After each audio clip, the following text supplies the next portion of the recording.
When I was growing up, it was just me and Mom. Dad left when I was very young, and I hardly remember him now. Mom worked really hard, juggling different jobs to make ends meet and make sure I could focus on my studies.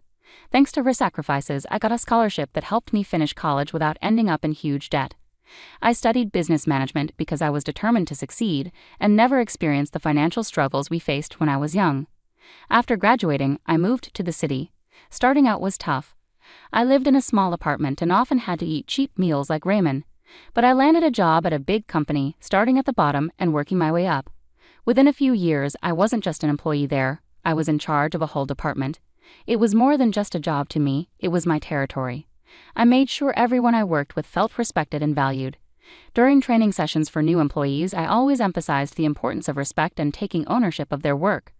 I encouraged them to treat their job like it was their own business, knowing that this mindset would lead them to leadership roles in the future. The team was strong, made up of really good people. When I was chosen for the department head position, we went to a nearby bar to celebrate. It wasn't a fancy place, just cozy with cold beer and lots of laughter. Here's to Erica, our boss. Marco, who I've known for ages, lifted his glass high. Everyone else joined in, clinking their glasses together loudly in the noisy bar. Thanks everyone, we're a team in this. Here's to achieving more and making our mark. I shouted over the noise, and the team cheered loudly in agreement. That night, amid all the congratulations and cheers, I noticed Jake. He saw me looking and walked over with a grin that could light up a room. I couldn't help but notice the celebration. What's the occasion? He asked, leaning casually against the bar. Just a little career boost. I've been made the new head of my department, I replied, trying to downplay it. That's impressive. It must come with its challenges, he said, nodding with understanding. I'm Jake, by the way. Erica, nice to meet you, Jake. We ended up having a more serious conversation than I expected that night.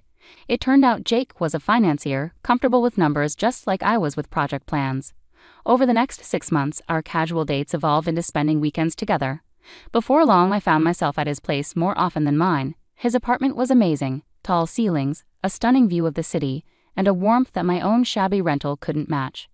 One evening, while we were gazing at the city lights from his balcony, Jake turned to me with a serious expression on his usually playful face. He took my hands in his, and I could feel the nervous energy pulsing through them.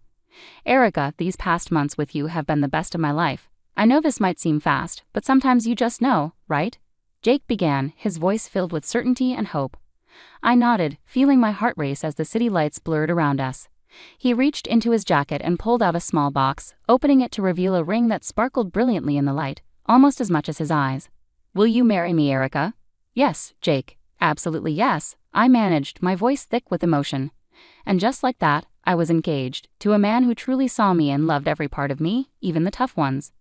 On the day I was supposed to meet Jake's parents, my stomach churned with nerves as Jake drove us up to a sprawling mansion with a driveway longer than my entire apartment building. It struck me, these people weren't just well off, they were incredibly wealthy. Stepping out of the car, I felt the weight of the place. The house resembled something from an old British movie, all brick and ivy, with gargoyles staring down as if they knew I didn't belong. Jake squeezed my hand as we approached the massive oak doors. You'll be fine, Erica, he whispered, though his voice seemed more for his reassurance than mine. The doors swung open, revealing Mr. and Mrs. Hargrove. His suit looked more expensive than my monthly rent, and her dress could have graced the pages of a fashion magazine. The foyer was enormous, with a chandelier sparkling like a starry sky. Portraits of serious-looking people with titles like Sir and Lady lined the walls. Erica, lovely to finally meet you. I'm Charles, and this is my wife Eleanor, Mr. Hargrove greeted us, his voice smooth but distant, tinged with a practiced English accent. Mrs. Hargrove smiled politely, though it didn't reach her eyes. Pleased to meet you both. I managed a polite greeting, trying to keep my voice steady as we moved into the dining room. Jake whispered quick tips about which fork to use, but my mind was a jumble. Dinner felt like sitting in a freezer, with an icy atmosphere thick with judgment. Mr. Hargrove gestured towards a portrait of a stern-looking man with a thick beard. That's Sir Reginald Hargrove, a direct ancestor from England. He came over in the 1800s to establish our family here, Mr. Hargrove explained proudly. Very impressive, I replied, trying to sound enthusiastic. But it was hard to focus on eating when I felt every move was under scrutiny.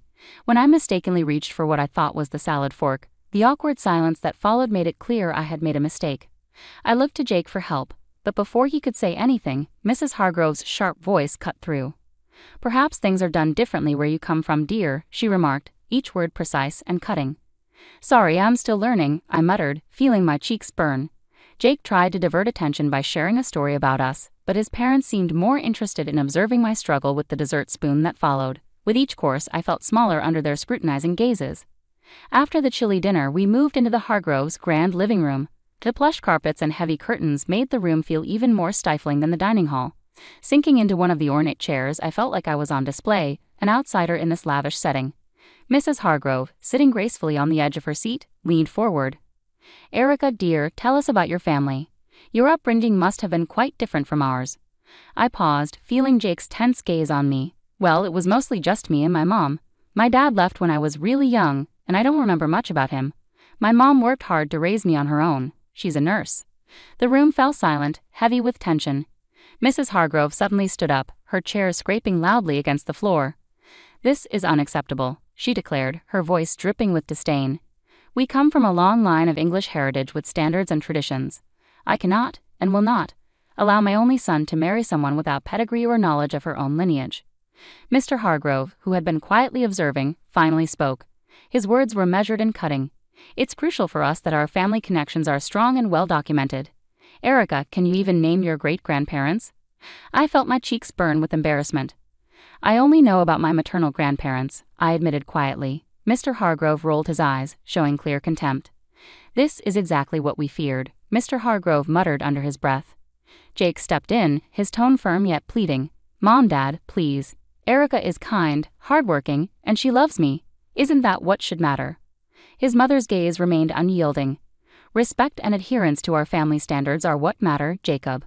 If Erica is to be part of this family, she must embrace our ways. She needs to respect her own background, even if it lacks significance. Their words cut through the warmth of the earlier evening. Jake looked at me, silently urging me to agree. Reluctantly, I nodded, accepting their conditions. Fine, I replied, trying to steady my voice. I will learn about your family and your traditions. Mrs. Hargrove appeared somewhat satisfied with my agreement. Good, you'll begin by familiarizing yourself with our family tree and learning about each person in those portraits. It's not just about names, Erica. It's about showing respect for our lineage. As they discussed their expectations, a part of me felt deflated. What started as a simple meeting had turned into a daunting challenge. I had agreed to their demands, but at what cost? As the conversation filled with talk of ancestors and noble deeds, I couldn't shake the feeling of alienation, not just from these people, but also from the parts of Jake's life that were so closely tied to them. The weeks that followed that tense dinner were a whirlwind.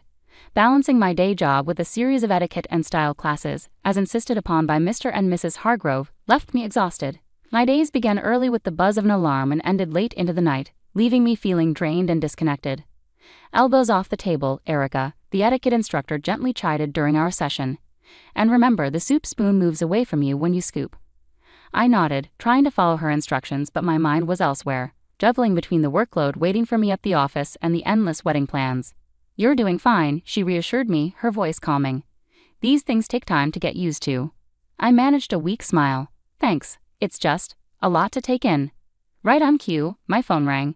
It was Mom. I excused myself and stepped outside to take the call, searching for a quiet corner in the busy city. Hi, Mom, I greeted, my voice sounding more tired than I meant it to. Erica, darling, how are the wedding preparations going? Mom's voice carried excitement tinged with a hint of concern. I paused briefly, not wanting to worry her. It's going well. Learning a lot. Just picked up how to waltz, I replied, trying to sound upbeat. There was a moment of silence and I sensed her skepticism. You sound tired, sweetheart. Are you taking care of yourself? This shouldn't be so overwhelming. Remember to prioritize your well-being. I chuckled softly. I'll do my best, Mom, but it's a lot to manage right now. Etiquette classes, dance lessons, work, and planning. Keep focused on what matters, Erica. It's you and Jake that count, not all these rules and lessons. Her words were comforting, but once we hung up, the weight of my responsibilities settled heavily on me once more. I found myself caught in a relentless struggle between pleasing Jake's parents and maintaining my own sanity. Each day seemed like an endless marathon with no clear finish line. Back in the etiquette training, the instructor's voice became a monotonous backdrop as I practiced the correct way to hold a wine glass. Apparently, pinching the stem, not the bowl, was crucial. In rare moments of respite, I'd lie on my back, staring at the ceiling, questioning whether all the effort was worth it. The constant scrutiny, the endless lessons, and the cold disapproval from Mr. and Mrs. Hargrove whenever I made a mistake, which happened more often than I cared to admit. One evening, just as I was drifting off to sleep, My phone buzzed. It was Jake, his text lighting up the screen. "How was your day? Miss you." I stared at the message, my fingers hesitating over the keyboard. I wanted to pour out my frustrations and fears to him, but I held back. Instead, I replied with a simple, "Miss you too." Long day, but hanging in there. As I set the phone down, the silence of my apartment felt suffocating. Was this how things were going to be? Pushing through exhaustion, forcing smiles through stress, all to fit into a world that increasingly felt foreign to me? The big day had finally arrived. The venue buzzed with flowers, elegant dresses, and the city's elite mingling around. My stomach churned as I stood in my flowing white gown, struggling to calm my nerves. My mom came over, gently adjusting a stray curl on my forehead. "Everything will be okay, Erica," she whispered reassuringly, her smile warm. I wanted to believe her, but as the ceremony began, any hope of a peaceful wedding quickly faded. Jake's parents exuded an air of superiority. Mr. Hargrove greeted guests with self-importance, and Mrs. Hargrove made sure everyone knew how they had made the wedding happen. As guests settled in, I attempted to mingle, but Mrs. Hargrove intercepted me with a chilly smile. "Erica, dear, ensure our guests are looked after. Fetch some drinks, please," she instructed, gesturing towards a group of elderly gentlemen engaged in a loud political discussion. "But," I started, only to be silenced by her stern gaze. "No buts, you're practically family now. Show some initiative," she snapped sharply. Reluctantly, I began carrying trays of champagne and hors d'oeuvres between tables, my wedding dress trailing behind me. The weight of the fabric and the menial task made me feel more like a servant than a bride. I caught glimpses of Jake laughing and chatting, seemingly oblivious to my discomfort. As I passed another round of drinks, I heard Mrs. Hargrove's voice rise above the chatter. "Erica will be serving us tonight. It's good practice for her, don't you think?" Her tone dripped with condescension as she scanned the crowd for approval. That was it. I couldn't take it anymore. I approached her, my hands trembling slightly but my voice steady. "I am not a waitress at my own wedding. There are staff here who are supposed to do this." Mrs. Hargrove stood up, her expression feigning surprise. "You should be grateful we allowed someone of your background into our family. Remember your place, Erica," she hissed, her words cutting like knives. Anger flared within me, and I felt my cheeks burn. "This is my wedding, not a show for your friends," I shot back, my voice carrying more volume than I had intended. The room fell silent, all eyes now fixed on us. Jake, catching the tail end of our exchange, stumbled over, a glass of champagne in hand. "What's going on here?" He slurred slightly, his gaze unfocused. "Your mother is treating me like a servant at our wedding, Jake. This isn't what today is supposed to be about," I said, frustration bubbling up. Jake blinked, looking between me and his mother, his brow furrowing. "Erica, why are you causing a scene? Just do what my mom asks. It's not a big deal." "Not a big deal, Jake. This is our day and your mom is ruining it," I protested, hurt and disbelief mixing in my voice. He took a long sip of champagne before responding, his tone indifferent. "Look, Erica, you should be grateful I chose you. There were plenty of girls better than you, prettier, richer. You're making a fuss over nothing." The words hit me like a physical blow. I stepped back, stunned by the realization. The man I loved, the man I was about to marry, didn't see us as equals.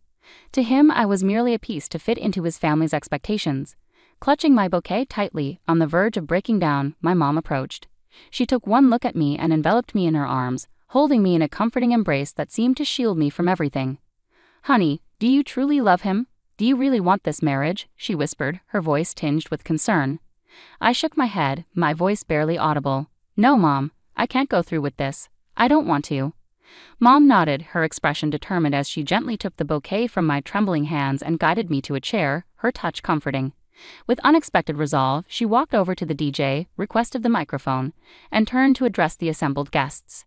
"Ladies and gentlemen, may I have your attention, please?" Her voice, steady and clear, cut through the low hum of conversation, capturing everyone's focus. A silence fell, anticipation thick in the air. She took a deep breath and directed her gaze squarely at Mr. and Mrs. Hargrove. "I have something important to share about truth and appearances," she began firmly. "I attended school with Charles and Eleanor Hargrove. Back then, they didn't speak with an English accent or boast noble lineage. Their families were hardworking people, much like ours." A murmur spread through the crowd. Charles's father was a mechanic and Eleanor's mother worked at the local diner. Mom continued, her words ringing out clearly. She paused, allowing the weight of her revelation to settle. The portraits, the accents, the family name, they were all purchased to create a past that would conceal their true origins. The room erupted into whispers, guests turning to stare at the Hargroves with expressions of shock and disbelief. Mrs. Hargrove stood up, her face flushed red, the facade of aristocracy crumbling before everyone's eyes. That's absurd. She began defensively. But my mom wasn't done. To think you would stand on these fabrications and judge my daughter's worth based on a lie. Erica is worth more than all your false titles combined. She is genuine, something you seem to have forgotten how to be. The guests openly murmured now, their curiosity turning into disdain as they looked at the Hargroves. Mr. Hargrove attempted to respond, his accent slipping from refined to more desperate. We did what we believed was necessary. For whom? My mom interjected, her voice fierce. For your son? For society? Or just to satisfy your own shallow pride? The confrontation had captivated everyone's attention, and now the room buzzed with tension and revelations. The Hargroves appeared diminished, their grand facade crumbling to reveal the stark truth of their humble origins. Jake's face twisted with a mixture of shock and anger. He stormed up to me, his voice barely contained as he leaned in close. You've ruined everything, Erica. You've disgraced my family, and now you're questioning if I still want to marry you after this spectacle. His words cut deep, but before I could respond, he grabbed my arm forcefully, pulling me closer. I'll teach you how to be a good wife, one who knows her place and obeys. His threat hung in the air, chilling and weighty. Summoning all my strength, I wrenched my arm free and stepped back from him. The room fell silent, every eye fixed on us. This was the man I had planned to marry. This was the family I was supposed to join. No, this couldn't be my reality. Drawing a deep breath, I channeled my mother's earlier resolve. There will be no wedding, I declared loudly, ensuring every guest heard. I regret ever considering marrying someone who embodies the arrogance and deceit of his parents. Murmurs filled the room, a mix of shock and support echoing through the crowd. Jake stood frozen, his mouth gaping as if trying to undo my words.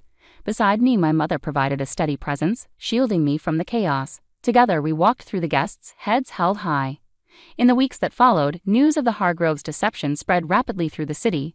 Their fabricated lineage and lofty social status crumbled like a house of cards. Once admired figures became pariahs, avoided by those who had once sought their favor.